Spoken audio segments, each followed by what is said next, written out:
그리스도의 몸된 교회라는 제목으로 오늘 말씀을 상고하며 은혜를 나누고자 합니다. 오늘 여기 본문의 27절에 너희는 그리스도의 몸이라 지체의 각 부분이라 이렇게 말씀하고 있습니다. 그래서 그리스도의 몸된 교회, 오늘 말씀의 제목입니다. 이 교회라는 용어에 대해서 먼저 생각을 좀 해봐야 되겠습니다. 이 교회는 헬라어 원어로 에클레시아입니다. 그 뜻은 부르심을 받은 자 또는 부르심을 받은 자들의 모임이라고 할 수가 있겠습니다. 그래서 우리가 보통 청주남북 교회, 우리 교회가 청주남북 교회죠. 근데 이 공간이, 이곳이 교회가 엄밀히 말하면 이곳이 교회가 아니고요. 그냥 예배당이라고 하면 될 것 같고요. 가장 좀 적절한 용어인 것 같습니다.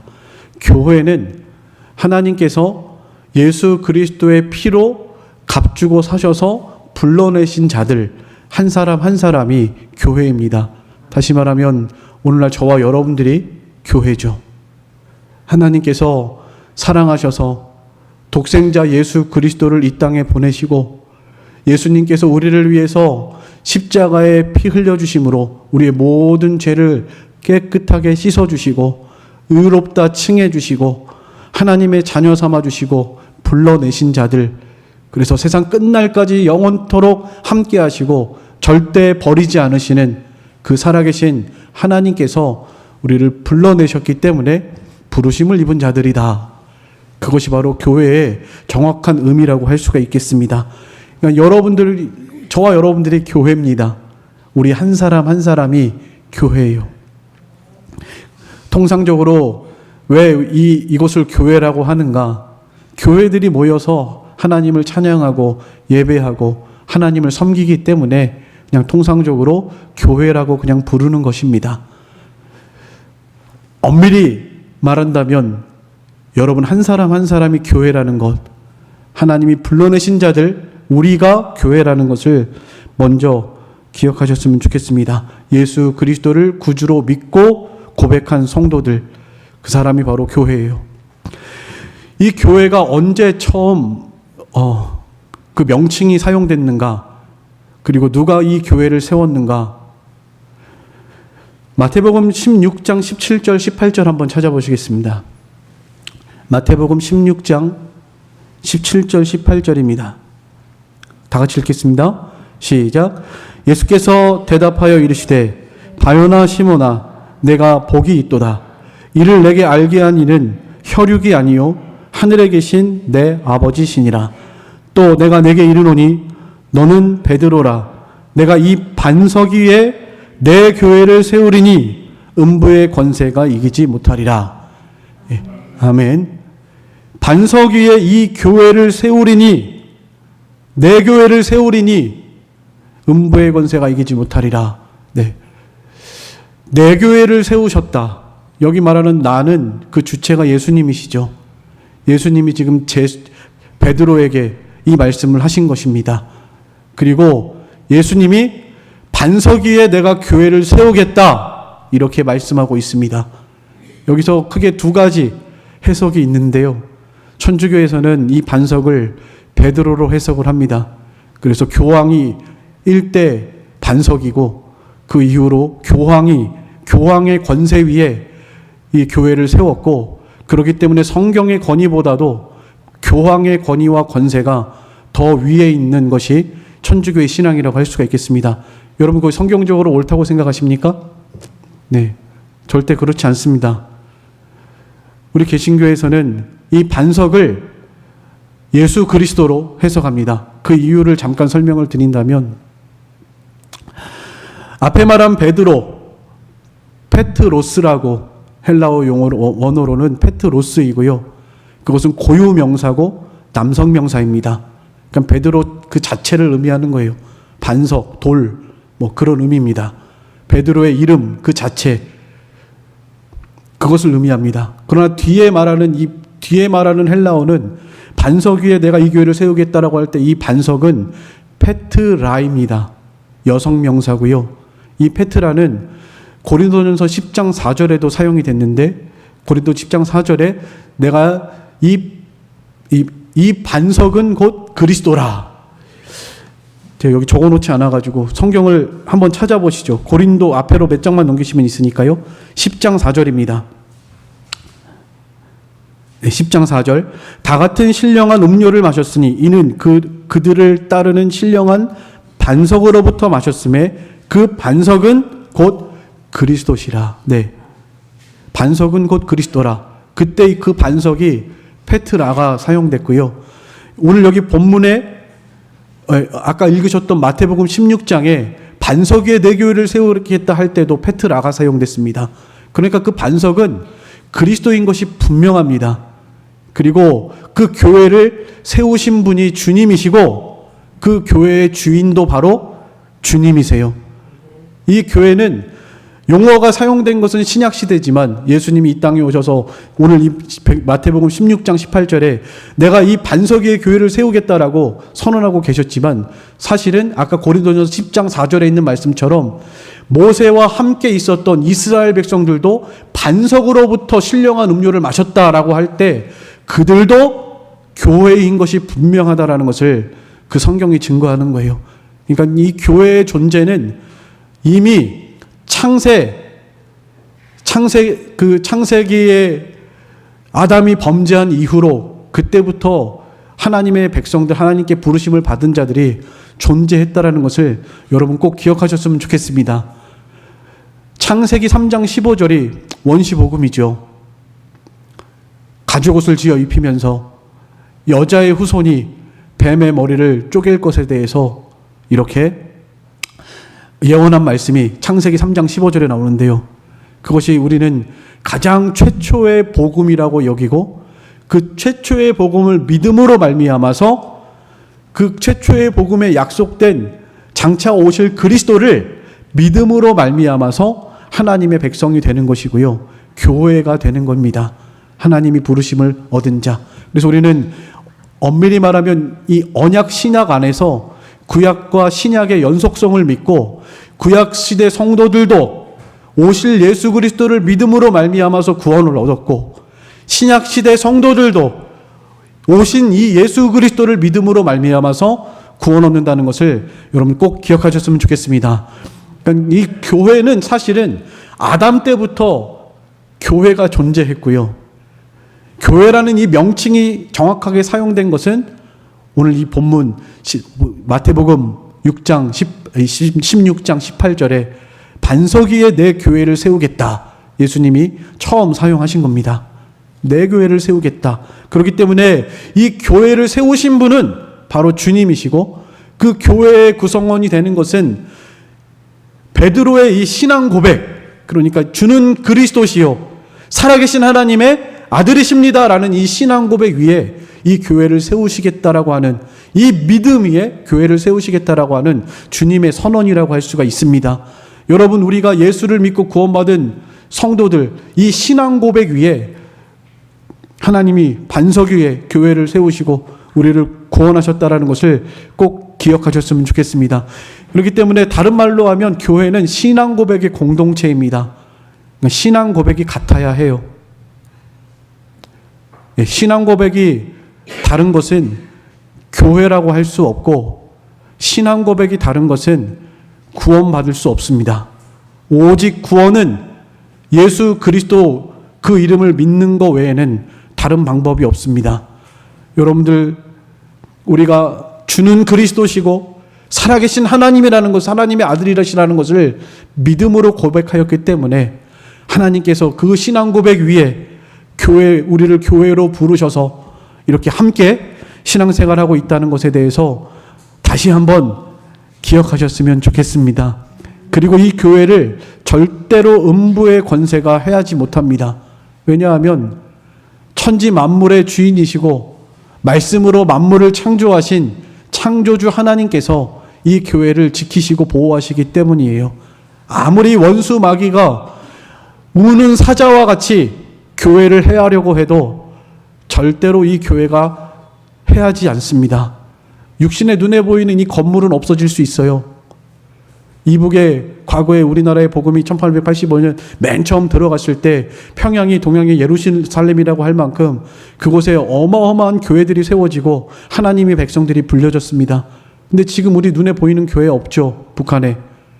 이미 세상의 세력에 의한 핍박에 의해서, 원수 마귀의 세력에 의해서 마치 교회가 잔멸된 것처럼 그렇게 눈에 보입니다. 그렇지만 교회가 잔멸됐을까요? 아니죠. 지금도 오늘 이 시간에 몰래 숨어서 하나님을 찬양하고 신앙 고백하며 예수 그리스도를 바라보고 고대하면서 예배를 드리고 찬양하고 있는 그리스도인들, 교회가 분명히 존재한다라는 사실을 여러분 꼭 기억하시기 바랍니다. 교회는 절대로 사라지지 않아요. 절대로 이 믿음을, 신앙 고백을 빼앗아 갈 수 없습니다. 그래서 음부의 권세가 이기지 못하리라 주께서 선언하셨죠. 얼마나 든든해요. 여러분, 우리 신앙을 절대로 마귀가 빼앗아 갈 수 없습니다. 이 믿음을 때로는 우리가 이 세상에서 병들어서요, 마치 다 빼앗긴 것처럼 보일 때가 있어요. 그럴 때가 있습니다. 사실은 우리 성도들 중에도 저 사람이 정말 예수 믿는 사람이 맞나, 믿음에서 떨어지고 하나님과 멀어지고 점점 세상을 향하여 다름박질하고 있는 이런 모습을 볼 때 가끔 그런 생각이 들기도 합니다. 그렇지만 그때마다 하나님께서 내 교회다, 이 음성을, 이 말씀을 자꾸만 들려주셔서, 그래, 내 것이 아니고 하나님의 것이다. 하나님이 친히 살아계셔서 주인 되셔서 인도하고 계시는데 내가 뭐라고 함부로 판단하는가, 함부로 정죄할 수 있는가, 이런 마음을 자꾸 가지게 하시고요. 그래서 그럴 때마다 이스라엘 백성들을 늘 하나님을 원망하고 모세와 하나님을 저주하고 원망했던 이스라엘 백성들을 향해서도 모세가 하나님, 내 이름을 생명책에 지우시더라도 저들을 구원하소서라고 기도한 것처럼 그렇게 하나님이 기도하라고 요구하시고, 그렇게 하나님의 마음을 가지고, 그리스도의 마음을 가지고 그리스도의 교회, 내 교회, 주님의 교회를 잘 섬기고 봉사해야 할 것을 저에게도 계속해서 명령하고 계십니다. 그때마다 두렵습니다. 내가 뭐라고, 내가 도대체 뭐나 되는 줄 알고 그렇게 함부로 판단하고 그런 마음을 가질 수 있겠는가. 하나님 앞에 두렵고요. 그래서 다시금 봉사자의 위치, 섬기는 위치, 낮은 자리에서 정말 주님이 나를 위해서 피 흘려주신 것처럼 나도 주님의 이 몸된 교회를 위해서 조금이나마 그 일비지역을 감당하기 위해서 애쓰고 그렇게 힘을 쓰고 있는 것을 깨닫게 됩니다. 교회는 주님의 것입니다.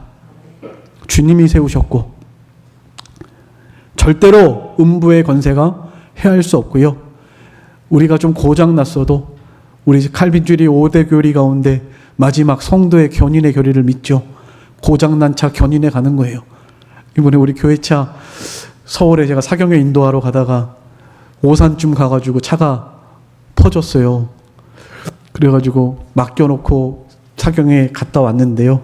하나님 은혜 많이 주셔서 그 교회에 아주 하나님이 원하시는 중요한 메시지 잘 전달하고 온 것 같고요. 그리고 와서 이제 어제 그 차 이렇게 맡겨놓고 왔는데, 고장나면 어떻게 해야 되죠? 견인해 가야 돼요. 혼자 갈 수 없습니다. 그래도 사람이 고장나고 병들고 믿음에서 떨어지고 하나님과 멀어졌다 할지라도 저 사람이 구원받겠나, 우리 생각에는 그럴지라도 참으로 신앙 고백이 있는, 참으로 예수 그리스도를 믿고 구원받은 하나님의 택한 자녀라고 한다면 견인해서라도 데려간다는 겁니다. 네, 절대 포기하지 않고 내버려두지 않고 아무도 하나님의 이 사랑에서 끊을 수 없다라고 로마서 8장 34절에 35절에 분명하게 말씀하고 계시죠. 아무것도, 세상 그 무엇도 하나님의 사랑에서 끊어낼 수 없다. 네. 그래서 음부의 권세가 절대 해하지 못한다라고 선언하고 계신 겁니다. 하나님이 가장 강하시고, 마귀는 하나님 앞에 아무것도 아니죠, 사실. 아무것도 아닙니다. 그래서 여러분, 교회를 위해서 우리가 괜히 걱정할 필요 없습니다. 주께서 지키실 것이고, 선악간에 반드시 심판하실 것이고, 공의의 하나님께서 그 공의를 드러내시는 날, 악한 자는 반드시 벌하실 것이고, 선한 자는 반드시 상 주실 것이 분명하기 때문에요. 그래서 우리가 때로는 염려되고 걱정될 일이 많지만, 염려를 누구한테 맡기라고 그랬죠? 하나님께 맡기라고 그랬죠. 네. 우리 모든 염려를 다 주께 맡기고, 우리가 해야 할 바를 똑바로 바르게 하는 그런 저희들의 신앙생활이 되셨으면 좋겠습니다. 예수님께서는 주는 그리스도시요 살아계신 하나님의 아들이라는 신앙 고백 위에 이 교회를 세우셨고, 그 교회를 세우신 분이 주님이시고, 그 교회의 주인 되시는 분이 주님이시고, 그 주님이 주인이시기 때문에 아무도 그 손에서 빼앗을 수 없다라는 것을 꼭 기억하셨으면 좋겠습니다. 그리고 교회는 그리스도의 몸입니다. 이제 오늘 본문에 12장 27절에, 고린도전서 12장 27절에 너희는 그리스도의 몸이다. 지체의 각 부분이다. 이렇게 말씀하고 계십니다. 예, 교회의 머리는 예수 그리스도이시고 우리는 그의 몸입니다. 그리스도의 몸된 지체들이죠. 그리스도께서 교회의 머리라는 이 의미는 그리스도가 교회의 통치자라는 것을 의미합니다. 여러분, 우리가 손발이 움직이고 숨을 쉬고 이 모든 것이 이게 자기 스스로 하는 거 아니죠? 네, 과학적으로 분명하게 우리 인체 그 생명학적으로 공학적으로 볼 때 우리 인체가 머리에서 이 뇌에서부터 명령을 내리기 때문에 이게 다 행동하는 것입니다. 모든 그 명령의 기관, 우리 머리, 뇌에서 명령을 해서 움직이게 하고 활동하게 하고 행하게 합니다. 마치 그것을 연상하는 것처럼 예수님은 우리의 머리가 되시고요. 우리 모든 지체들은 그 머리의 명령에 순종하면서 살아가는 지체들, 예수 그리스도의 통치 아래서 그 통치를 받고 살아가야 하는 지체들이다. 그리고 우리 모든 지체들은 한 몸이다 하는 것을 분명하게 선언하고 계신 것입니다. 그러므로 참된 교회라고 한다면, 아까 교회가 저와 여러분 한 사람 한 사람이라고 그랬죠. 내가 정말 살아계신 주님을 나의 구주로 고백하는 이 신앙 고백이 있는 그리스도인 몸, 교회라고 한다면 여러분들의 삶 속에서 가장 제1되는 삶의 목적이 예수 그리스도께 순종하는 삶입니다. 그렇죠? 우리 인간의 제일 되는 목적, 웨스트민스터 신앙고백, 웨스트민스터 신앙고백, 소유리 문답, 대유리 문답에서 분명하게 우리에게 정리해 주었는데요. 하나님을 영화롭게 하는 것과 그를 영원토록 즐거워하는 것이다. 우리의 삶의 제1되는 목적, 하나님의 명령을 잘 순종해서 하나님을 기쁘시게 하는 삶, 그것이 우리가 이 땅에서 살아가야 하는 최고의 목적이라는 것을 먼저 기억하셨으면 좋겠습니다. 몸된 우리들은 머리 대신 예수 그리스도께 복종하는 삶을 살아가야 하는 것입니다. 항상 예수님께서는 우리에게 말씀하고 계시고 감동하고 계시고 인도하고 계세요. 이 신구약 성경 66권 하나님께서 더하지도 말고 덜하지도 말아라, 요한계시록 마지막 장에 분명히 못 박으신 것처럼 여기에 더해서도 안 되고 덜해서도 안 됩니다. 가감하지 말고 말씀 그대로 믿고 하나님의 말씀에 순종하면서 믿음으로 살아가기를 주께서 원하시고, 그것이 우리의 삶의 가장 제일 되는 목적이라는 것을 꼭 기억하셨으면 좋겠습니다. 만물이 다 예수 그리스도 앞에 복종합니다. 에베소서 1장 22절 23절 같이 한번 찾아보겠습니다. 에베소서 1장 22절로 23절입니다. 시작. 또 만물을 그 발 아래 복종하게 하시고 그를 만물 위에 교회의 머리로 주셨느니라. 교회는 그의 몸이니 만물 안에서 만물을 충만하게 하시는 자의 충만이니라. 네.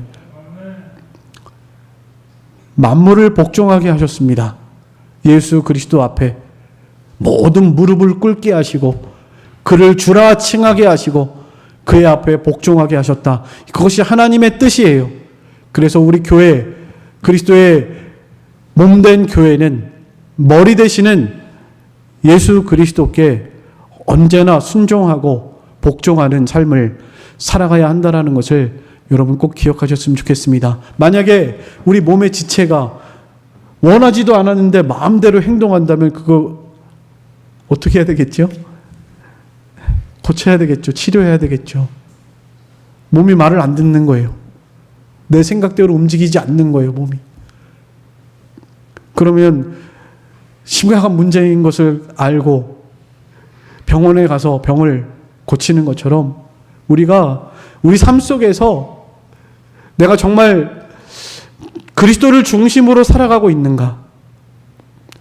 하나님의 말씀이 나의 삶에 등불이 되었는가?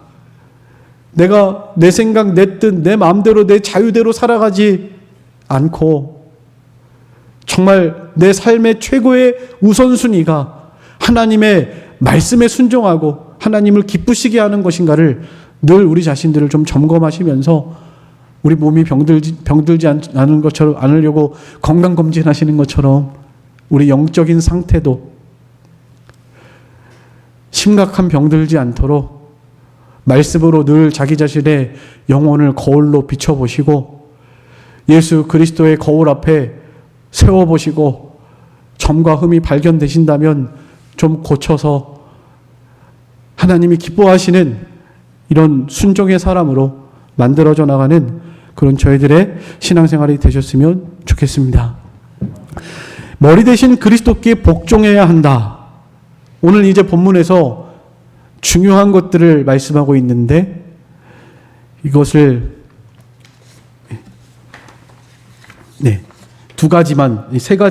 세 가지만 함께 좀 생각을 해보려고 합니다. 예수님께서 몸된 교회 지체로서 어떠한 삶을 살아가라고 우리에게 말씀하고 계신지, 우리가 예수 그리스도께 복종해야 하는데 어떠한 순종해야 할 말씀이 너무나 많죠. 성경에 예수 그리스도의 말씀에 순종해야 할 것들이 너무나 많은데 오늘 본문을 중심으로 참으로 예수 그리스도의 몸된 지체로서 어떤 말씀에 순종하며 살아가야 하는지를 세 가지만 생각을 해보려고 합니다. 먼저 첫 번째는요, 나만 잘하면 된다는 생각을 버리셔야 합니다. 어떤 생각을 버리시라고요? 나만 잘하면 된다. 여러분, 이런 생각을 갖는 것은 그리스도의 몸된 지체로서 합당한 생각이 아닙니다. 오늘 본문 16절로 20절까지 말씀해 보시면요, 귀가 이르되 나는 눈이 아니니까 몸에 붙여 있지 않다, 이렇게 말하고 있고요. 또 뭐죠? 온 몸이 이로써 15절에 발이 이르되 나는 손이 아니니 몸에 붙어 있지 않다 할지라도 몸에 붙어 있지 않은 것이 아니다, 이렇게 말하고 있습니다. 이 말이 무슨 의미냐면, 나는 발인데 나는 손이 아니니까 쉽게 말하면 나는 저 손과 상관이 없고 나는 함께 그와 함께 있지도 않다, 이런 의미고요.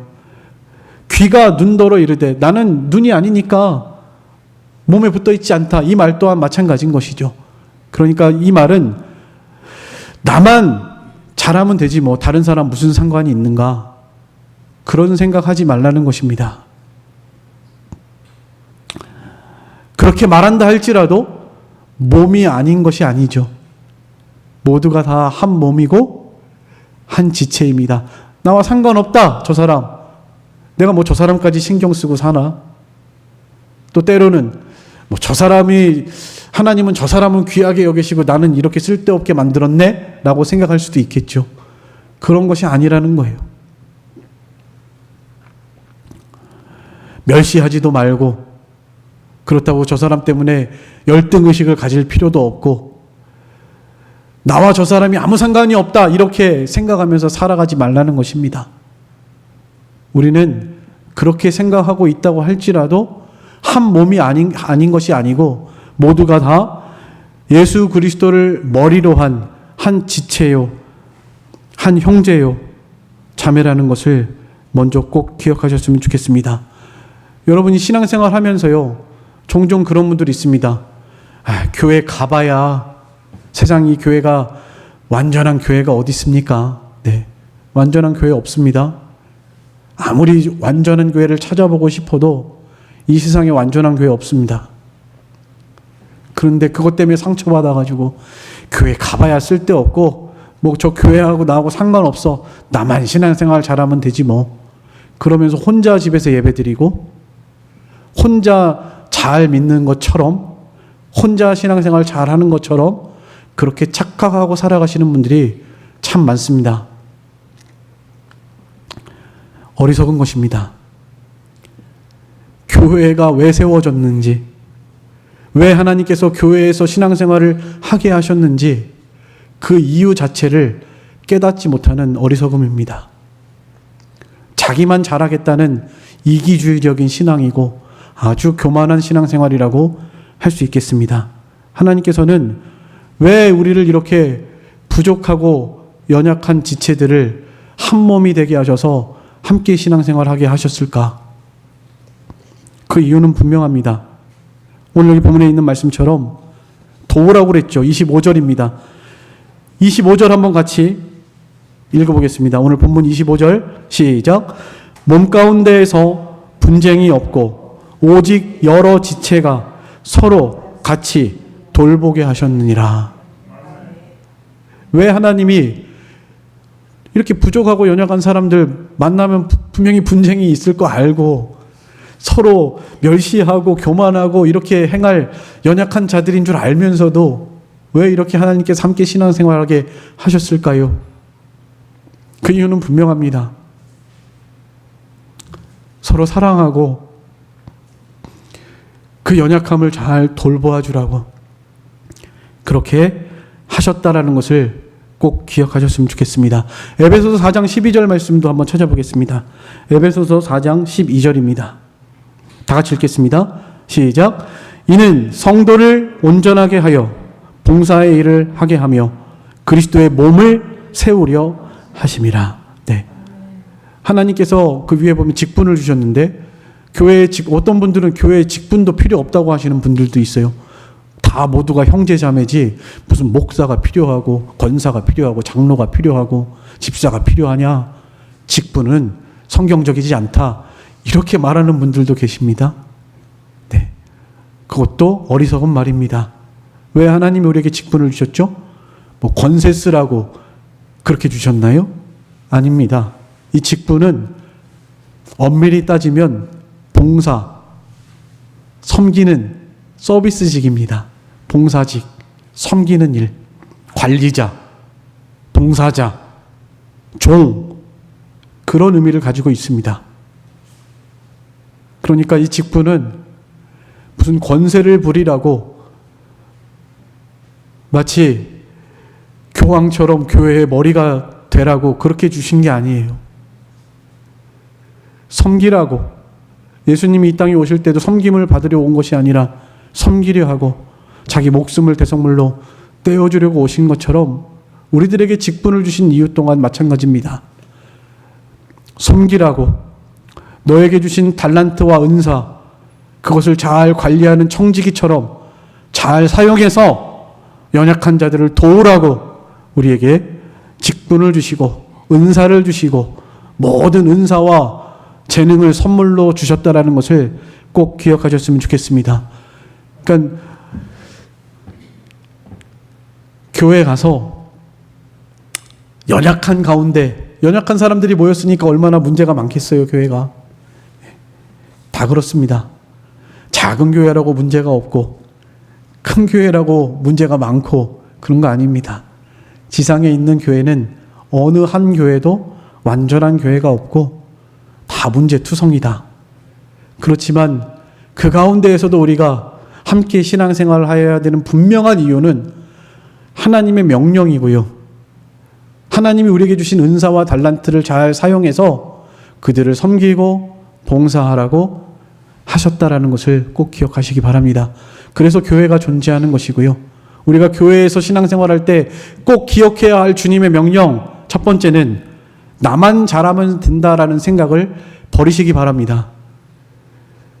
언제나 연약함을 돕고 그리고 돕는 자로서 하나님께서 이 땅에 나를 두셨다라는 것을 꼭 기억하셔서 성도를 온전하게 하고 봉사의 일을 하며 그리스도의 몸을 잘 세워나가는 이 일에 일비지력을 감당할 수 있는 저와 여러분들이 다 되시기를 간절히 소망합니다.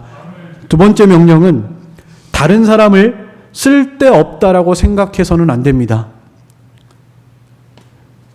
21절로 24절에 그 말씀이 있는데요. 눈이 손더러 내가 너를 쓸데없다. 또 머리가 발더러 내가 너를 쓸데없다. 이렇게 하지 못한다는 거예요. 때로는 우리가 범하기 쉬운 너무나 잘못된 실수 중에 하나입니다. 교회에서 신앙생활 하면서도 자기가 마치 뭐나 되는 것처럼 자기가 마치 신앙생활을 다른 사람보다 거룩하게 신령하게 잘하는 것처럼 생각하고 저 사람은 어떻게 저렇게 신앙생활을 할까? 참 미련하다. 멸시하고 그리고 때로는 더 나아가서 교만한 마음으로 정죄하고 그렇게 신앙의 오류에 빠지기가 쉽습니다. 여러분, 오늘 여기 본문에 분명하게 말하고 있죠. 내가 너를 쓸데없다. 넌 아무것도 아니다. 이렇게 생각할 수 없다라는 것, 여러분 꼭 기억하셨으면 좋겠습니다. 다른 사람을 무시하거나 경시하는 태도, 그 태도 자체가 몸 전체를 연약하게 만드는 일입니다.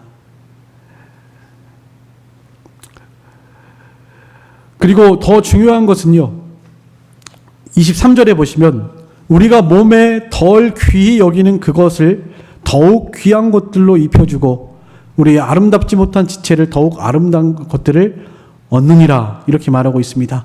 우리가 볼 때는 연약해 보이고요.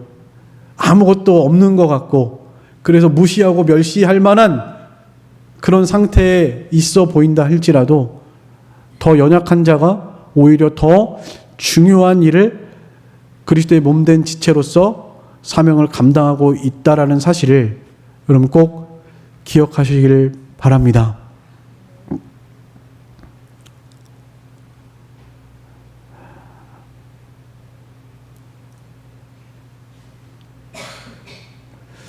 강한 것과 약한 것 아주 대표적인 예가 이 이빨과 혀인 것 같습니다.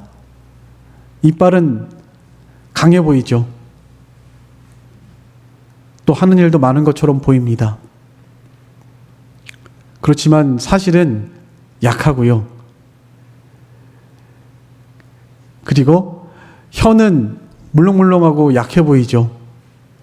약해 보이고 별로 하는 일도 없는 것처럼 보이지만 얼마나 중요한 기관인지 모릅니다. 뭐든 맛을 느끼게 하고 말을 할 때 혀가 없으면 말을 할 수 없고요.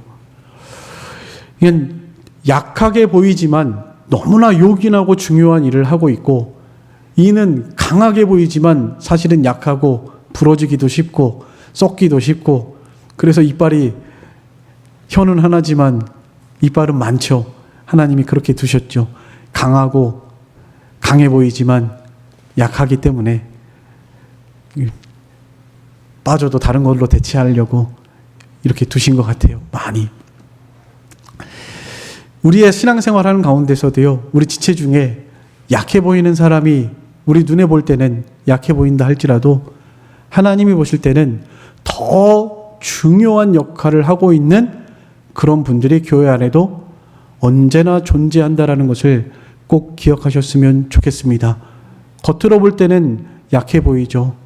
우리 권사님도 연세가 지금 90이 다 되셔서 겉으로 볼 때는 연약해 보이시고 아무것도 할 수 없는 이런 가녀린 여인의 몸을 가지고 계시지만, 그래서 늘 본인도 말씀하세요.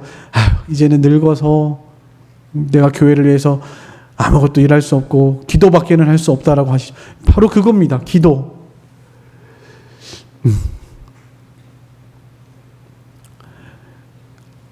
이거 시간이 너무 없어가지고 다 말씀을 못 드려도요. 제가 여기 처음에 부임했을 때 6년 전에 우리 권사님 한 분 계셨는데, 왜 이 교회가 지금 존재하는가? 이유가 뭔 것 같으세요? 권사님의 기도 덕분입니다. 예루살렘 거리에 공의를 행하며 진리를 구하는 자 한 사람만 있어도 내가 이 성을 상하겠다. 예레미야 5장 1절에 말씀하셨죠. 권사님이 그래도 마지막까지 이 교회를 지키시면서 눈물로 교회를 위해서 기도하셨기 때문에 우리 청주남북교회 남은 자시고, 그 기도 덕분에 이 교회가 지금 존재한다라는 것을 여러분 꼭 기억하셨으면 좋겠어요. 약해 보이지만 약하지 않아요. 그 한 사람이 10,000명보다도 더 강합니다. 그러니까 절대로 눈에 보이는 대로 사람을 보지 말고, 약하다고 생각하지 말고, 또 우리 김재수 집사님 하나님이 우리 교회 보내주셔서 너무 감사해요. 얼마나 말씀을 사모하시고, 얼마나 이렇게 교회 나오려고 1시간을 걸어오시는데, 차로 가겠다고 해도 걸어오는 게 운동해야 되니까 걸어가야 된다고, 저거 몸도 불편하신데 늘 저거 유모차 끌고 6단지에서 오는데 우리는 5분이면 뛰어오죠. 1시간 걸어오십니다. 1시간. 천천히.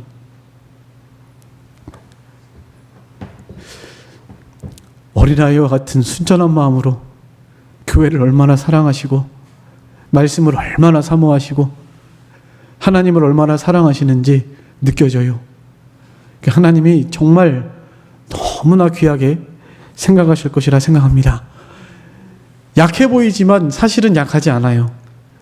오히려 속사람이 더 강건해서 정말 하나님의 몸된 교회에 없어서는 안 되는 이런 중요한 그런 역할을 하고 있다는 것을 여러분들도 꼭 기억하셨으면 좋겠습니다. 만약에 약해 보이는 것이 보인다면 왜 보이게 하신 거겠죠? 도우라고. 도우라고 보이게 하신 겁니다. 그래서 우리는 연약한 자를 볼 때 내가 어떻게 저 사람을 도와줄 수 있을까? 그것을 먼저 생각하셔야 하고요. 또 늘 도움만 받는 사람이 되면 안 되겠죠. 누군가에게 내가 연약한 부분을 도움받고 있다면 그 사람을 위해서 나도 도와야 합니다. 기도로 도와야 하고, 필요한 모든 은사를 활용해서 잘 부지런히 도와야 합니다.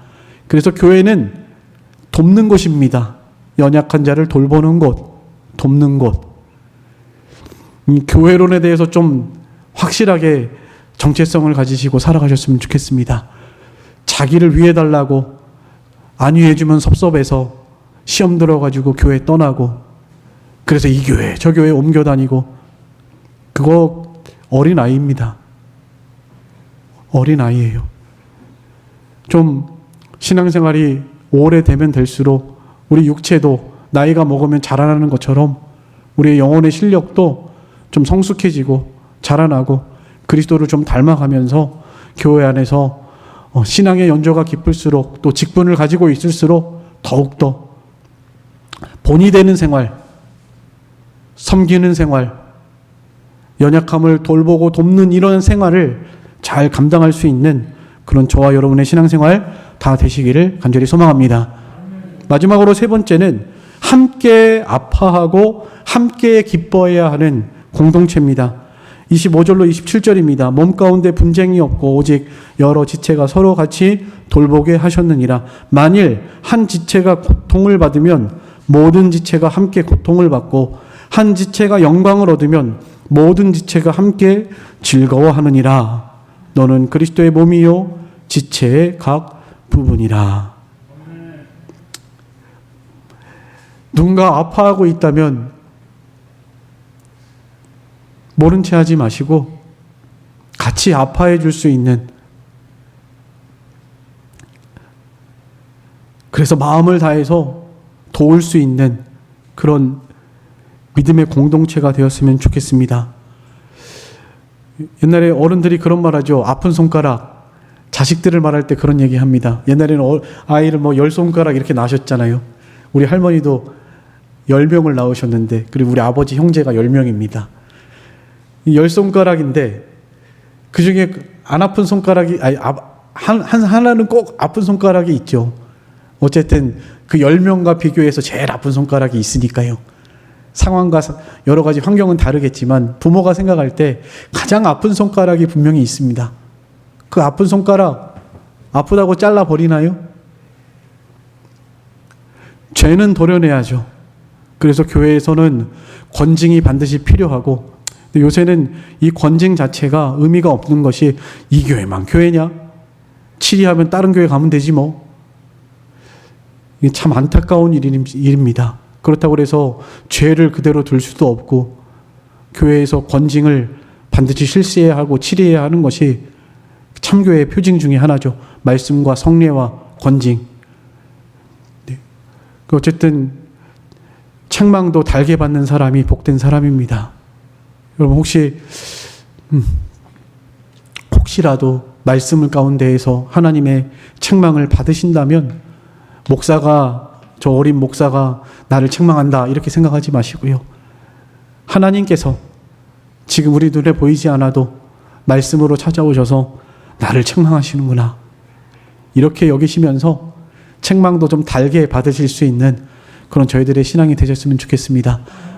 아픈 손가락이 있습니다. 아픈 손가락. 그 아픈 손가락, 부모가 자녀 버리지 않는 것처럼요, 하나님께서도 함께 공동체 안에서 좀 아파하면서 위에서 기도하면서 잘 돌보고 살려나가라고 맡겨놓으신 것이죠.